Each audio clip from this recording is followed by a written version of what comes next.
Bonjour à tous pour ce 18e épisode de ces films que vous ne verrez jamais, l'émission qui adore te dégoûter de tes fantasmes cinéphiles qui ne se sont jamais concrétisés. Et aujourd'hui, épisode un petit peu spécial car on est en octobre et qui dit octobre dit Halloween, cette fameuse fête où on adore se déguiser en monstre, se goinfrer de bonbons tout en matant des films d'horreur. Et ça tombe bien car comme vous le savez, j'adore les films d'horreur, du coup on va pouvoir explorer quelques films de ce genre cinématographique qui ne se sont pas faits. Et c'est délicat car en général ça n'a jamais été des grosses productions, donc du coup voir un projet horrifique ne pas se faire, c'est très rare à moins d'un certain concours de circonstances. Mais ne vous inquiétez pas, comme tout bon fossoyeur que je suis, j'ai réussi à dénicher 3 projets horrifiques qui ne se sont jamais concrétisés pour diverses raisons. Au programme aujourd'hui, de terribles combustions spontanées en pleine montagne, un Universal Monster par l'un des maîtres de l'horreur et le chanteur Iggy Pop en mode serial killer. Vous êtes prêts? C'est parti pour ces films que vous ne verrez jamais, ou presque, spécial horreur.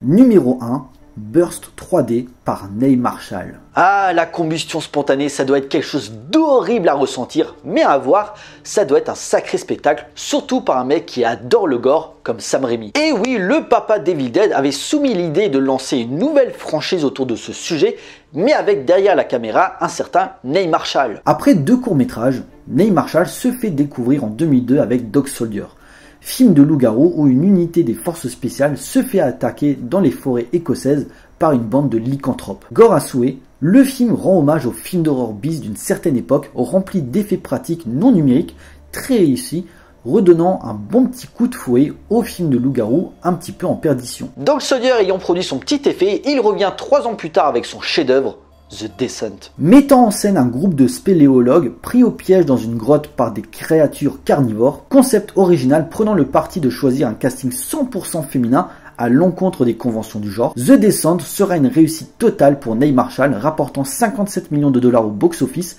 et s'imposant comme l'un des meilleurs films d'horreur des années 2000. Suite à ce succès, il produit la suite de The Descent, mais délaisse le poste de réalisateur à John Harris pour partir sur autre chose, Doomsday. Film post-apo citant directement les classiques du genre tels que Mad Max, New York 1997 et 28 jours plus tard, après qu'un virus ait ravagé 90% de la population écossaise. Lorsque le virus menace Londres, un commando est envoyé pour trouver un remède dans un monde barbare et violent. Malheureusement, malgré son concept plutôt fun, Doomsday sera accueilli froidement, peinant à rembourser son budget. Dès lors, Neil Marshall doit se ressaisir et ça tombe bien car Sam Raimi lui propose un projet qui concorde parfaitement avec ses thèmes, Burst 3D. Le principe de Burst 3D lui permet de revenir aux fondamentaux de son cinéma. En effet, une poignée de voyageurs se retrouvent coincés dans la montagne par un blizzard. Or, ces derniers se retrouvent menacés par une force mystérieuse, les soumettant à une combustion spontanée. Un danger qui serait d'origine extraterrestre. Vous avez pu le voir, un sujet que maîtrise parfaitement Neil Marshall, une poignée de personnages s'aventurant dans l'inconnu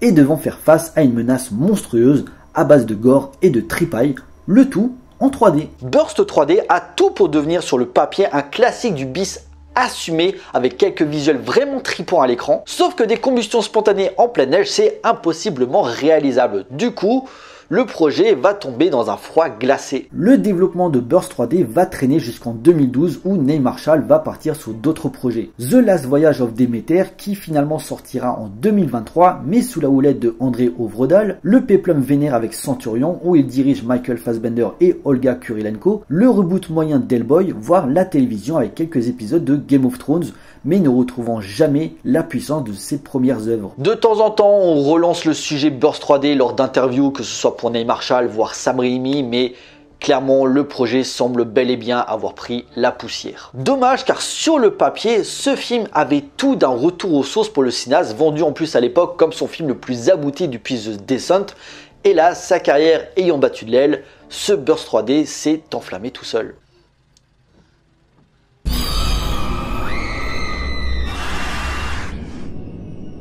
Numéro 2, L'étrange créature du lac noir par John Carpenter. John Carpenter adore les monstres depuis son plus jeune âge. Sa passion s'est développée à la vision de plusieurs fleurons des années 50 et 60 et ça tombe bien car sortait à cette époque un grand classique, L'étrange créature du lac noir. Représentant du catalogue des monstres de la Universal, ce film a failli avoir droit à un remake dans les années 90, sous la houlette du réalisateur de The Thing. Au début des années 80, l'idée de moderniser ce titre culte commence à émerger, mais par John Landis qui chapeaute le projet. Ce dernier souhaiterait que Jack Arnold, réalisateur du film original, repasse à la caméra pour le remake. Scénarisé par Nigel Kneale, à qui l'on doit les scripts de The Quatermain Experiment et Les Monstres de l'espace, cette nouvelle version aurait été tournée en 3D. Mais Universal, qui au même moment prépare la sortie des Dents de la Mer 3, aussi tournée en 3D, ne souhaite pas faire de l'ombre à ce projet coûteux et préfère repousser la production du remake de L'étrange créature du lac Noir. 10 ans plus tard, le projet renaît, mais cette fois c'est John Carpenter qui est aux commandes. En plus, le mec connaît bien l'univers des monstres Universal puisqu'il vient de signer un excellent remake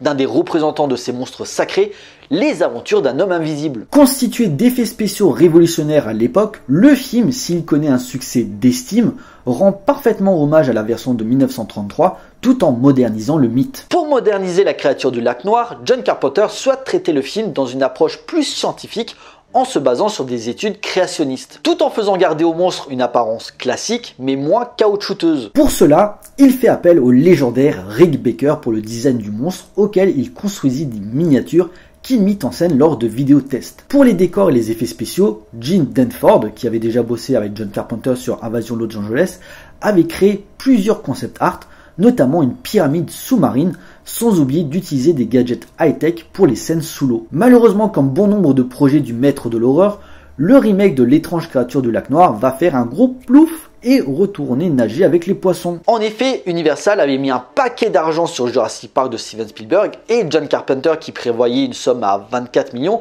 va être baissé à 17. Une somme clairement pas à la hauteur de ses ambitions. De plus, le semi-échec des Aventures d'un homme invisible va clairement convaincre le studio que les Universal Monsters, ça intéresse plus grand monde. Finalement, cette somme sera réinvestie pour un autre remake que John Carpenter réalisera d'ailleurs, celui du Village des Damnés en 1995. Depuis, le projet renaît de temps en temps, notamment depuis le Dark Universe qui s'est mangé la gueule avec le four de la momie avec Tom Cruise, pour finalement prochainement revenir, avoir droit enfin à ce remake, mais avec derrière la caméra un certain James Wan. Affaire à suivre. No.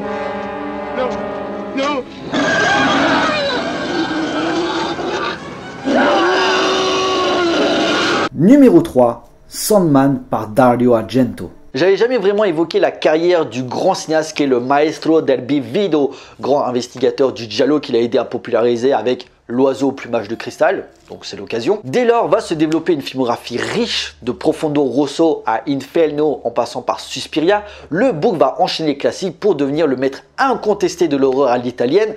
Du coup, voyez ma tristesse quand l'un de ces derniers projets n'a pu aboutir. Parce que malheureusement, si les années 70 et 80 ont été couronnées de succès, petit à petit, l'aura du réalisateur va commencer à s'effriter au fil du temps, enchaînant les échecs commerciaux et critiques, même par une partie du public et des revues du genre qui le soutenaient. Bien sûr, tout n'est pas à jeter et par moments, il en a encore sous le capot, comme le syndrome de Stendhal, Le sang des innocents ou encore Jennifer, l'excellent épisode qu'il a mis en scène pour l'anthologie Les Maîtres de l'horreur. Mais à côté de ça, il faut se taper en 1998 l'adaptation du Fantôme de l'Opéra, prévue à la base pour Lucio Fulci avant son décès. Le résultat est un kitsch difficilement regardable, malgré de beaux décors. Giallo en 2008, vaine tentative de revenir aux fondamentaux de son cinéma, mais les problèmes de scénario, les aberrations visuelles ainsi que sa mauvaise distribution due à un litige judiciaire avec l'acteur Adrian Brody ne vont clairement pas aider à sa commercialisation, sans oublier son horrible Dracula. Sorti en 2012 et tourné en 3D, l'aspect nanar coincé entre le second degré involontaire et la zèderie fauchée ne rend pas honneur à l'œuvre de Bram Stoker. Donc clairement, le cinéma de Dario Argento est devenu méconnaissable. Ses films ne font plus d'entrée et l'intérêt de le voir sortir un nouveau film est devenu presque inexistant. Pourtant, octobre 2014, le cinéaste annonce contre toute attente son nouveau projet, Sandman. Inspiré par une nouvelle horrifique, The Sandman revisiterait donc le mythe du marchand de sable. L'histoire tournerait autour d'un serial killer atteint de démence qui volerait les yeux d'enfants défavorisés pour les donner à manger à ses progénitures. Tout un programme. Pour le reste, peu d'infos ont fuité, mais par contre, peut-être pour mieux vendre le film, un nom était sorti au casting, celui du chanteur Iggy Pop dans le rôle du tueur. Alors Iggy Pop au cinéma, ça date pas d'hier. On a pu voir le leader des Stooges sur grand écran pour Jim Jarmusch dans Dead Man et The Dead Don't Die, Tank Girl de Rachel Talalay ou encore la suite de The Crow, La Cité des Anges, sous la houlette de Tim Pope. Oui mais voilà, le problème des derniers films de Dario Argento, c'est qu'ils donnent l'impression d'être fauchés par leur manque de budget. Et de fait, pour produire Sandman, le réalisateur a fait une demande de crowdfunding pour financer le film qu'il présentait comme son film le plus terrifiant depuis au moins 40 ans. Sauf que l'appel à l'aide va faire plutôt la sourde oreille. Sur 1000 contributeurs, Sandman va ramener 195 000 €. Autant dire des cacahuètes. Depuis, Dario Argento essaye tant bien que mal de relancer le projet en vain, surtout qu'en plus, les producteurs n'ont pas remis à jour le statut du film auprès des contributeurs depuis 2017. Sandman semble bien parti pour rester au pays des rêves sans penser à se réveiller un jour, mais entre-temps, le cinéaste va revenir à ses premiers amours avec le plutôt bon Lunettes Noires en 2022. Alors c'est pas au niveau de ses classiques, mais comparé à ce qu'on a vu récemment, il y a clairement du mieux.